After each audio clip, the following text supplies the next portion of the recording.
اعوذ باللہ من الشیطان الرجیم، بسم اللہ الرحمن الرحیم، الحمد للہ رب العالمین والصلاة والسلام علی سید الانبیاء والمرسلین وخاتم النبیین۔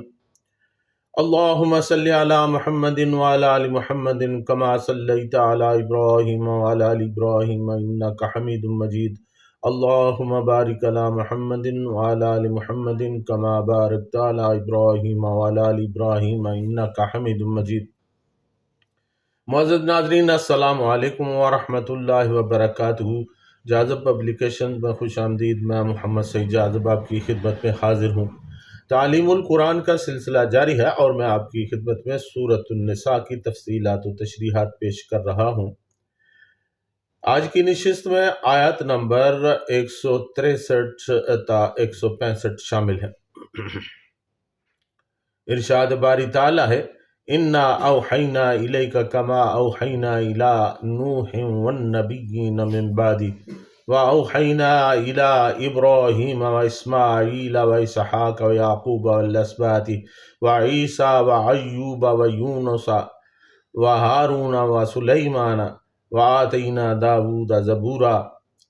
وَرُسُلًا قَدْ قَصَصْنَاهُمْ عَلَيْكَ مِن قَبْلُ وَرُسُلًا لَّمْ نَقْصُصْهُمْ عَلَيْكَ وَكَلَّمَ اللَّهُ مُوسَىٰ تَكْلِيمًا رُسُلًا مُبَشِّرِينَ وَمُنذِرِينَ لِئَلَّا يَكُونَ لِلنَّاسِ عَلَى اللَّهِ حُجَّةٌ بَعْدَ الرُّسُلِ وَكَانَ اللَّهُ عَزِيزًا حَكِيمًا۔ بے شک ہم نے آپ صلی اللہ علیہ وسلم کی طرف اسی طرح وحی بھیجی ہے جس طرح ہم نے حضرت نوح علیہ السلام اور ان کے بعد آنے والے نبیوں کی طرف بھیجی تھی، اور ہم نے وحی بھیجی حضرات ابراہیم، اسماعیل، اسحاق، یعقوب علیہم السلام اور ان کی اولادوں کی طرف، اور حضرات عیسیٰ، ایوب، یونس، ہارون اور سلیمان علیہم السلام کی طرف بھی، اور ہم نے حضرت داؤد علیہ السلام کو زبور عطا کی اور آپ صلی اللہ علیہ وسلم سے پہلے گزرے ہوئے رسولوں پر بھی وحی نازل کی، جن کا ذکر ہم نے تمہارے ساتھ کر دیا ہے، اور ان رسولوں پر بھی جن کا ذکر ہم نے تمہارے ساتھ اب تک نہیں کیا، اور ہم نے حضرت موسیٰ علیہ السلام سے بالمشافہ کلام بھی کیا۔ ہم نے سب رسول بشارت دینے والے اور ڈرانے والے بھیجے ہیں تاکہ رسولوں کے آ جانے کے بعد لوگوں کے لیے اللہ تعالیٰ کے سامنے کوئی حجت یعنی عذر باقی نہ رہے، اور اللہ تعالیٰ غالب حکمت والا ہے۔ اِنَّا أَوْحَيْنَا إِلَيْكَ، بے شک ہم نے آپ صلی اللہ علیہ وسلم کی طرف وحی بھیجی ہے۔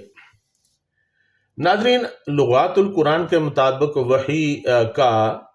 معنی اشارہ کرنا ہے، ایسا اشارہ جس میں تیزی اور سرعت ہو۔ اس کا ایک مطلب چپکے سے مطلع کر دینا بھی ہے، جیسا کہ حضرت زکریا علیہ السلام کے متعلق پارہ نمبر 16 سورہ مریم آیت نمبر 11 میں ارشاد باری تعالیٰ ہے، فَأَوْحَىٰ إِلَيْهِمْ أَن سَبِّحُوا بُكْرَةً وَعَشِيًّا،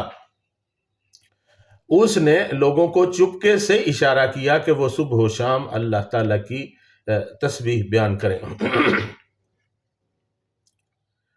حضرت پیر کرم شاہ صاحب رحمۃ اللہ علیہ لکھتے ہیں کہ اس کا اطلاق مختلف مفہوموں پر ہوتا ہے۔ بطریق الہام کسی چیز کے دل میں ڈال دینے کو بھی وحی کہتے ہیں، جیسے پارہ نمبر 20 سورۃ القصص آیت نمبر 7 میں ارشاد ہے، وَأَوْحَيْنَا إِلَىٰ أُمِّ مُوسَىٰ، اور ہم نے حضرت موسیٰ علیہ السلام کی ماں کو الہام کیا۔ نیز اپنے طبی اور عزیزی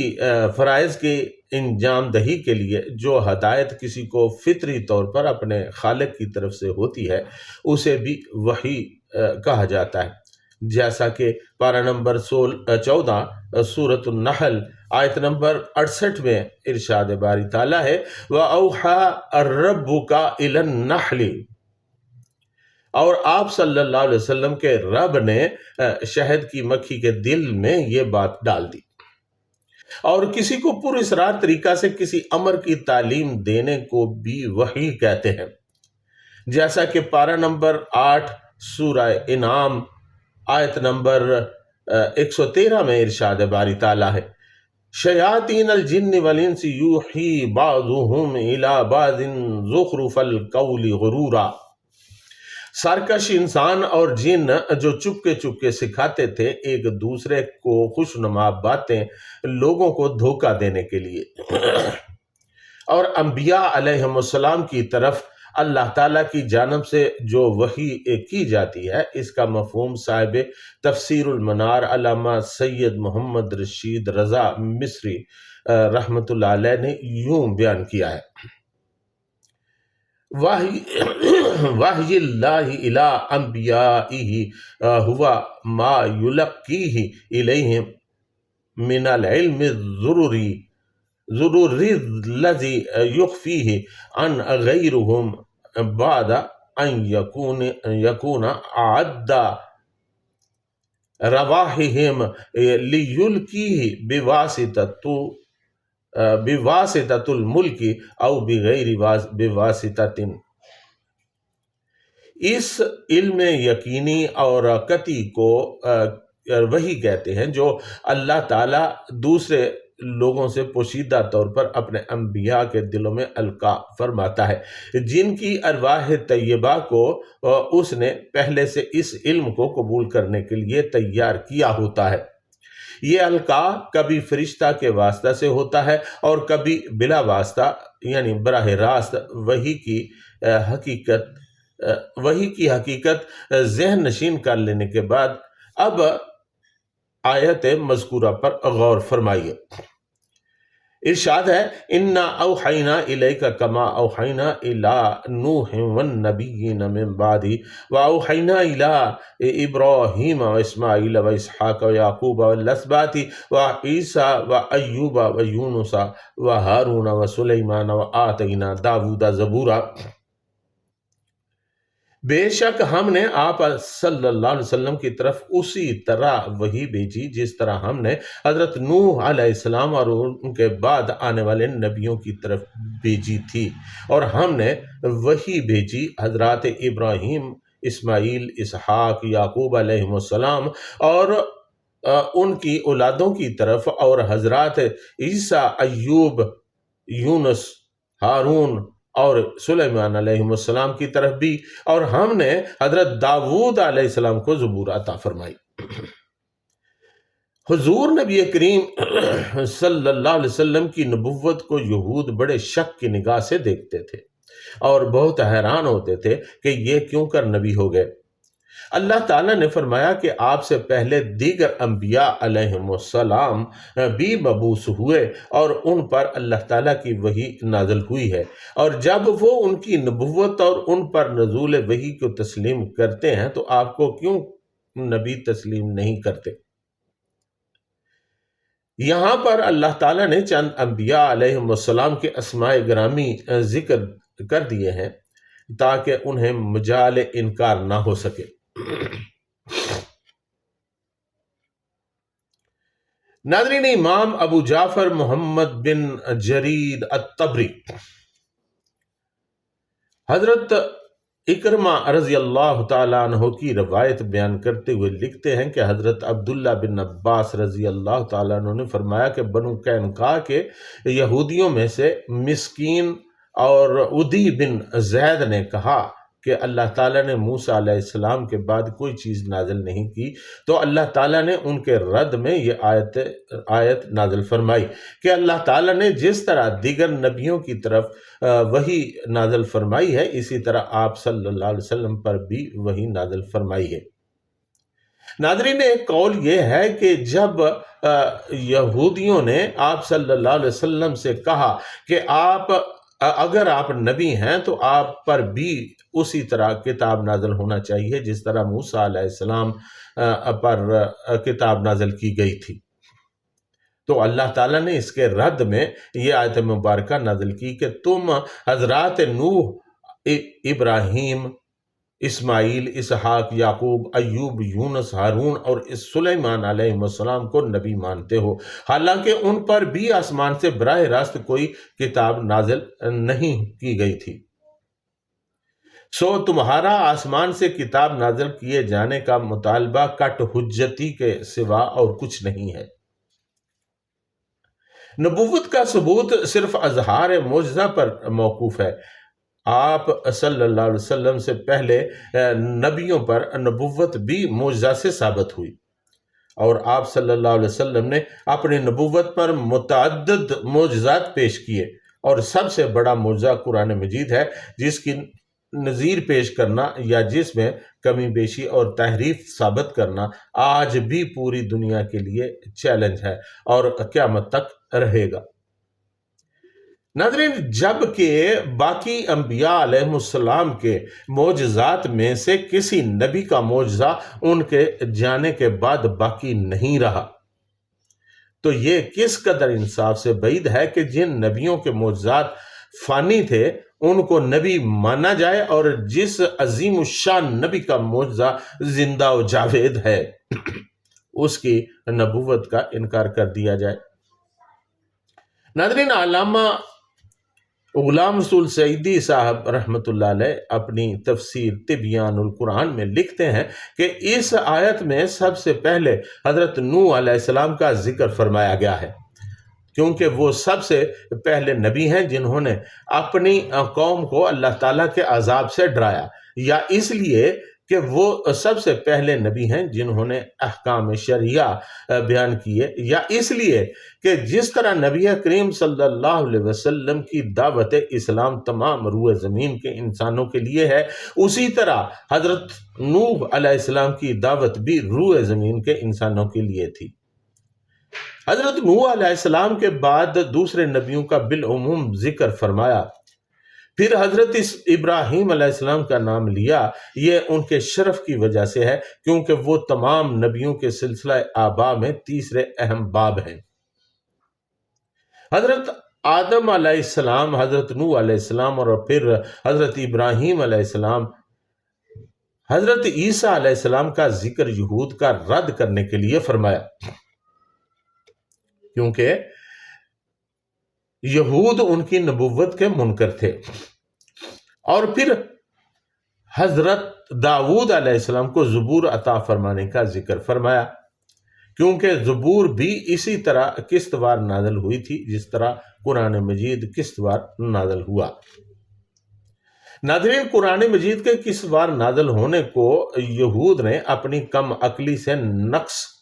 گردانا، حالانکہ ان میں ہمارے آقا صلی اللہ علیہ وسلم کی بڑی فضیلت ہے، کیونکہ کتاب نازل کرنے کا جو رابطہ حضرت موسیٰ علیہ السلام سے زندگی میں صرف ایک بار قائم ہوا، وہ رابطہ نبی کریم صلی اللہ علیہ وسلم کے ساتھ تا حیات قائم رہا۔ حضرت موسیٰ علیہ السلام تورات لینے طور پہاڑ پر گئے، جبکہ نبی کریم صلی اللہ علیہ وسلم کو قرآن مجید لینے کے لیے کہیں جانا نہیں پڑا، بلکہ آپ جہاں تشریف فرما ہوتے تھے قرآن مجید وہیں پر نازل ہو جاتا تھا۔ خواہ آپ بدر کے میدان میں ہوں، احد کی گھاٹیوں میں ہوں، غار ثور میں ہوں، کسی سواری پر ہوں، حضرت عائشہ صدیقہ رضی اللہ تعالیٰ عنہ کے بستر پر ہوں، جہاں کہیں بھی آپ صلی اللہ علیہ وسلم ہوتے قرآن وہیں پر نازل ہو جاتا۔ لوگ آپ صلی اللہ علیہ وسلم سے سوال کرتے تھے تو اس کے جواب میں آیتیں نازل ہو جاتی تھیں۔ یہود و نصارہ کے اعتراضات کے جواب میں اور مختلف پیش گوئیوں کے سلسلہ میں آیات نازل ہوتی رہیں۔ یہ سہولت یک بارگی نزول میں کہاں ہے؟ پھر اگر یک بارگی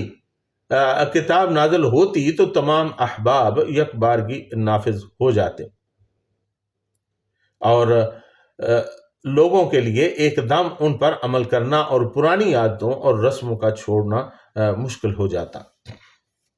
بتدریج کتاب کے نزول سے لوگوں کا اسلام قبول کرنا آسان ہو گیا۔ بس یہی باتیں یہود کی سمجھ میں نہیں آئیں، جس کے باعث وہ ہٹ درمی سے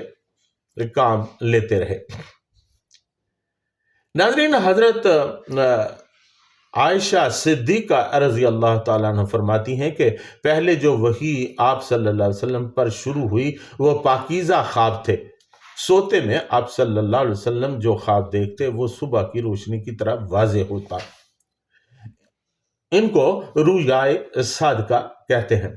پھر آپ صلی اللہ علیہ وسلم کو تنہائی پسند آنے لگی اور آپ صلی اللہ علیہ وسلم غار حرا میں اکیلے رہنے لگے۔ مسلسل کئی راتیں وہاں رہ کر عبادت کرتے۔ پھر جب توشہ ختم ہو جاتا تو حضرت خدیجۃ الکبریٰ رضی اللہ تعالی عنہا کے پاس لوٹ آتے اور اتنا توشہ اور لے جاتے۔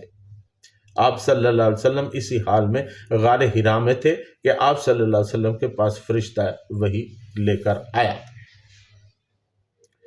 ناظرین، حضرت عائشہ صدیقہ رضی اللہ تعالی عنہا مزید فرماتی ہیں کہ حارث بن حشام رضی اللہ تعالیٰ عنہ نے آپ صلی اللہ علیہ وسلم سے پوچھا، یا رسول اللہ صلی اللہ علیہ وسلم، آپ پر وحی کیسے آتی ہے؟ آپ صلی اللہ علیہ وسلم نے فرمایا، کبھی تو ایسے آتی ہے جیسے گھنٹے کی جھنکار ہو اور یہ وحی مجھ پر سخت بوجھل ہوتی ہے۔ پھر جب فرشتے کی کہی ہوئی بات مجھے یاد رہ جاتی ہے تو یہ موقوف ہو جاتی ہے، اور کبھی فرشتہ مرد کی صورت میں میرے پاس آتا ہے، مجھ سے بات کرتا ہے تو میں اس کی کہی ہوئی بات یاد کر لیتا ہوں۔ حضرت عائشہ صدیقہ رضی اللہ تعالیٰ عنہ فرماتی ہیں کہ میں نے دیکھا کہ سخت سردی کے دن آپ صلی اللہ علیہ وسلم پر وحی اترتی، پھر جب موقوف ہوتی تو آپ صلی اللہ علیہ وسلم کی پیشانی سے پسینہ پھوٹ نکلتا۔ وَرُسُلًا قَدْ قَصَصْنَاهُمْ عَلَيْكَ مِنْ قَبْلُ وَرُسُلًا لَمْ نَقْصُصْهُمْ عَلَيْكَ وَكَلَّمَ اللَّهُ مُوسَىٰ تَكْلِيمًا، اور آپ صلی اللہ علیہ وسلم سے پہلے گزرے ہوئے رسولوں پر بھی وحی نازل کی جس کا ذکر ہم نے تمہارے ساتھ کر دیا ہے، اور ان رسولوں پر بھی جن کا ذکر ہم نے تمہارے ساتھ اب تک نہیں کیا، اور ہم نے حضرت موسیٰ علیہ السلام سے بالمشافہ کلام بھی کیا۔ ناظرین، علامہ عبدالسلام بھٹوی رحمۃ اللہ علیہ تفسیر القرآن میں لکھتے ہیں کہ جن لوگوں کے اسماء گرامی اور واقعات قرآن مجید میں بیان کیے گئے ہیں ان کی تعداد 24 یا 25 ہے۔ حضرات آدم، ادریس، نوح، ہود، صالح، ابراہیم، لوط، اسماعیل، اسحاق، یعقوب، یوسف، ایوب، شعیب، موسیٰ، ہارون، یونس، داود، سلیمان، الیاس، یسع، ذوالکفل، عزیر، زکریا، یحییٰ، عیسیٰ علیہم السلام، اور نبی آخر الزمان صلی اللہ علیہ وسلم۔ جن انبیاء اور رسل کے نام قرآن مجید میں ذکر نہیں ہوئے ان کی تعداد کتنی ہے اللہ تعالیٰ ہی بہتر جانتا ہے۔ ایک حدیث جو کہ بہت مشہور ہے اس میں کم و بیش 1,24,000 انبیاء کی تعداد بتائی گئی ہے، تاہم اکثر علماء نے اس روایت کو ضعیف قرار دیا ہے۔ درج ذیل نوٹ میں اس کی وضاحت کر دی گئی ہے۔ ملاحظہ فرمائیں، حضرت موسیٰ علیہ السلام کو اللہ تعالیٰ نے ہم کلامی کا شرف بخشا جو ماں سوائے رسول صلی اللہ علیہ وسلم کے کسی اور کو حاصل نہیں ہوا، لیکن موسیٰ علیہ السلام کو اللہ تعالیٰ نے ہم کلامی کا شرف بخشا جو ماں سوائے رسول صلی اللہ علیہ وسلم کے کسی اور کو حاصل نہیں ہوا، لیکن موسیٰ علیہ السلام کے اس شرف سے دوسرے انبیاء پر تان نہیں آ سکتا، اس لیے تورات کا یک بارگی نزول دوسرے انبیاء علیہ السلام کے لیے موجب تان کیسے ہو سکتا ہے؟ اس آیت سے اللہ تعالیٰ کا کلام کرنا بھی ثابت ہوا۔ جو لوگ یونانی فلسفے سے متاثر ہو کر اللہ تعالیٰ کے کلام کا انکار کرتے ہیں وہ قیامت کے دن ان آیات و احادیث کا کیا جواب دیں گے جن میں صاف صاف لفظوں میں اللہ تعالیٰ کے کلام کا ذکر ہے۔ ناظرین، انبیاء کی تعداد روایات میں 3,000، بعض روایات میں 8,000 اور بعض روایات میں 1,24,000 وارد ہوئی ہے، جبکہ رسولوں کی تعداد 313 اور بعض روایات میں 315 وارد ہوئی ہے۔ البتہ ان روایات میں محدثین نے کلام کیا ہے، بعض نے ضعیف اور بعض نے موضوع بھی کہا ہے۔ اس لیے علماء فرماتے ہیں کہ بس اتنا ایمان رکھنا بہت ضروری ہے کہ اللہ تعالیٰ نے جتنے انبیاء مبعوث فرمائے ہیں ہم ان سب پر ایمان لاتے ہیں۔ اس سلسلہ میں حضرت علامہ مولانا مفتی محمد امجد اعظمی رحمۃ اللہ علیہ اور دیگر کئی مفتیان کرام رحمۃ اللہ علیہم نے یہ فتویٰ بھی جاری کیا ہے کہ انبیاء علیہ السلام کی کوئی تعداد مقرر کرنا جائز نہیں، کیونکہ خبریں اس باب میں مختلف ہیں اور تعداد معین پر ایمان رکھنے میں نبی کو نبوت سے خارج ماننے یا غیر نبی کو نبی جاننے کا احتمال یعنی پہلو ہے، اور یہ دونوں باتیں یعنی نبی کو نبوت سے خارج ماننا یا غیر نبی کو نبی جاننا کفر ہے۔ لہٰذا یہ اعتقاد ہونا چاہیے کہ اللہ تعالیٰ کے ہر نبی پر ہمارا ایمان ہے۔ ناظرین، حضرت پیر کرم شاہ صاحب رحمۃ اللہ علیہ لکھتے ہیں کہ یہاں سے اس غلط فہمی کا ازالہ کرنا مقصود ہے کہ انبیاء صرف اتنے ہی ہوئے ہیں جن کا نام قرآن مجید میں موجود ہے۔ اس لیے فرمایا کہ بعض ایسے انبیاء بھی ہیں جن کا نام قرآن مجید میں نہیں آیا۔ اس سے کوئی یہ نہ سمجھ لے کہ دوسرے انبیاء کا حضور صلی اللہ علیہ وسلم کو بھی علم نہ تھا۔ علامہ آلوسی رحمۃ اللہ علیہ فرماتے ہیں کہ حضور صلی اللہ علیہ وسلم کو سب انبیاء کا علم تھا۔ یہاں نفی زمانہ گزشتہ کی طرف ہو رہی ہے۔ یہ لازمی نہیں کہ آئندہ بھی نہ بتایا گیا ہو، مزید یہ کہ کوئی یہ خیال نہ کرے کہ اللہ تعالیٰ کی گفتگو حضرت موسیٰ علیہ السلام سے بھی بدری یا فرشتہ ہوئی اور کلام کی نسبت اللہ تعالیٰ کی طرف مجازی ہے، بلکہ حقیقتاً اللہ تعالیٰ نے فرشتے کے بغیر کلام فرمایا، اور اللہ تعالیٰ جس بندے کو اپنے خاص فضل سے ممتاز کرنا چاہے کر سکتا ہے۔ بے واسطہ گفتگو ہمارے نبی اکرم صلی اللہ علیہ وسلم سے بھی ہوئی، لیکن موسیٰ علیہ السلام سے وادی ایمن میں اور مصطفیٰ صلی اللہ علیہ وسلم سے بالائے عرش۔ بس وہی فرق جو کلیم اور حبیب میں ہے۔ علامہ آلوسی بغدادی رحمۃ اللہ علیہ فرماتے ہیں کہ کسی نبی کو جو معجزہ عطا ہوا اور وہ معجزہ اللہ تعالیٰ نے بما زیادتی اپنے محبوب کو بھی مرحمت فرمایا۔ رسولا مبشرین و منذرین لئلا یکون للناس علی اللہ حجۃ بعد الرسل وکان اللہ عزیزا حکیما۔ ہم نے سب رسول بشارت دینے والے اور ڈرانے والے بھیجے ہیں تاکہ رسولوں کے آ جانے کے بعد لوگوں کے لیے اللہ تعالیٰ کے سامنے کوئی حجت یعنی عذر باقی نہ رہے۔ اللہ تعالیٰ غالب حکمت والا ہے۔ ناظرین، حضرت پیر کرم شاہ صاحب رحمۃ اللہ علیہ یہاں پر لکھتے ہیں کہ اللہ تعالیٰ نے کثیر تعداد میں مختلف علاقوں اور مختلف وقتوں میں اس لیے نبی اور رسول مبعوث فرمائے تاکہ لوگوں کو اللہ تعالیٰ کی معرفت اور اس تک پہنچنے کا راستہ بتائیں، اور یوم حشر جب وہ اللہ تعالیٰ کے حضور پیش ہوں تو یہ عذر نہ پیش کر سکیں کہ ہمیں ہماری گمراہی پر کیوں سزا دی جا رہی ہے۔ کیا کوئی ایسا پیغمبر آیا جس نے ہمیں حق کی دعوت دی اور ہم نے قبول نہ کی؟ جب ہمیں حق کی طرف بلانے والا آپ نے بھیجا ہی نہیں تو پھر ہمیں آج کیوں عذاب دیا جا رہا ہے؟ ان کے اس عذر کو دور کرنے کے لیے انبیاء اور رسول مبعوث فرمائے گئے۔ ناظرین، مولانا عبد الرحمن کیلانی رحمۃ اللہ علیہ لکھتے ہیں کہ اللہ تعالیٰ نے فطرتاً انسان کو اتنی عقل عطا کی ہے کہ وہ اللہ تعالیٰ اور اس کی صفات کی معرفت حاصل کر سکے۔ انسان تو اتنا جانتا ہی ہے کہ کوئی چیز اس کے خالق کے بغیر وجود میں نہیں آ سکتی۔ وہ یہ بھی جانتا ہے کہ اگر کوئی چیز مدت ہائے دراز سے ایک مربوط نظام کے تحت حرکت کر رہی ہے تو لازماً وہ اس نتیجہ پر پہنچے گا کہ اس چیز کی نگہداشت کرنے والی کوئی ہستی ضرور موجود ہے، کیونکہ کوئی چیز خواہ کتنی ہی مضبوط ہو کچھ مدت کے بعد بگڑنا شروع ہو جاتی ہے، اور اگر اس بگاڑ کو بر وقت درست نہ کر دیا جائے تو بالآخر تباہ ہو جاتی ہے۔ لہٰذا اگر یہ کائنات محض اتفاقات کا نتیجہ ہوتی تو کب کی فنا ہو چکی ہوتی، لیکن چونکہ سب انسان ایک جیسی عقل کے مالک نہیں ہوتے، لہٰذا اللہ تعالیٰ نے رسول بھیج کر انسان کو تمام حقائق سے مطلع فرما دیا کہ انسان کی اس پوری کائنات میں حیثیت کیا ہے،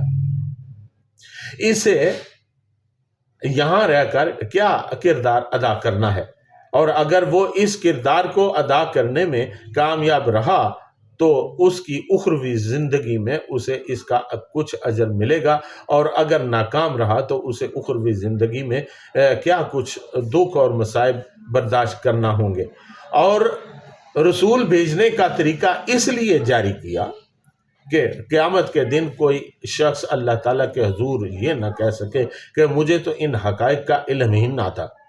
لہٰذا میں معذور ہوں۔ اور یہ انبیاء اور رسل دنیا میں اس کثرت سے آئے اور اپنے بعد نازل شدہ کتابیں چھوڑ گئے کہ عالم انسانی پر کوئی دور نہیں آیا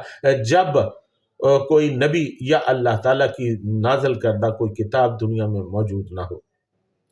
یہ انسان کی ان حقائق تک رہنمائی نہ کرتی ہو۔ پھر بھی اگر انسان اس کی طرف توجہ ہی نہ کرے یا اللہ تعالیٰ کی تعلیمات کا انکار کر دے تو اس کا وبال اس کی اپنی گردن پر ہوگا۔ اس آیت سے ضمناً یہ بھی معلوم ہوتا ہے کہ جن لوگوں کو اللہ تعالیٰ کا پیغام پہنچ چکا ہے ان کی ذمہ داری ہے کہ وہ اس پیغام کو ان لوگوں تک پہنچا دیں جن تک یہ پیغام ابھی تک نہ پہنچا ہو، کیونکہ علماء ہی حقیقتاً انبیاء کے وارث ہوتے ہیں۔ ناظرین، اس کے ساتھ ہی آج کی نشست میں آپ سے اجازت، وما علینا الا البلاغ المبین۔